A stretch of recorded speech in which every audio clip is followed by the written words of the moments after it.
Ça nous a fait du bien, je pense, parce que notamment les dernières prestations n'étaient pas terribles, notamment ici contre Célestat, et on tient vraiment à cœur de montrer autre chose sur le terrain, notamment qu'on a beaucoup envie, et même si on sait que les 7 derniers matchs vont être très difficiles, c'est avec des très gros matchs comme Dunkerque, comme Nantes, comme le derby contre Toulouse, et après on va enchaîner Chambéry, Paris, et ainsi de suite, donc ça va être 7 matchs très difficiles, mais il faut qu'on se lâche, il faut qu'on se fasse plaisir.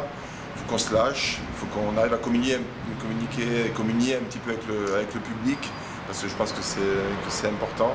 Donc l'équipe va bien, on a beaucoup travaillé, ce qui n'est pas évident dans cette période de trêve, parce qu'il n'y a pas les matchs en bout de semaine pour se motiver, mais elle a vraiment beaucoup travaillé.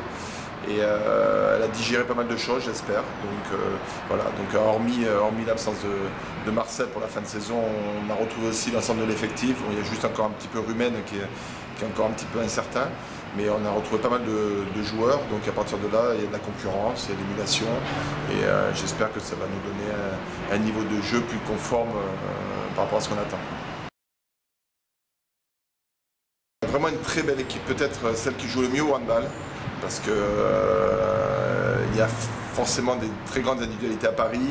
Ils jouent bien aussi au handball, mais Dunkerque, c'est vraiment, ça me fait penser un peu à une machine. Ils ont tellement de rotation, ça joue sur un enchaînement de défense, montée de balle, ça joue vite. C'est structuré en attaque placée aussi, donc vraiment une équipe que j'espère les gens ont plaisir à venir voir jouer, qu'on va essayer de bousculer un petit peu, composée d'individualité aussi. Il y a 5 joueurs qui composent l'équipe de Dunkerque qui étaient sur le match France-Norvège samedi dernier. Donc l'emblématique Bosquet qui est champion du monde, champion d'Europe. Il y a Guillaume Joly qui est champion olympique. Il y a Vincent Gérard qui rentre en équipe de France et on peut que lui souhaiter d'y rester très longtemps. Après, il y avait l'arrière droit et l'arrière gauche de l'équipe de Norvège.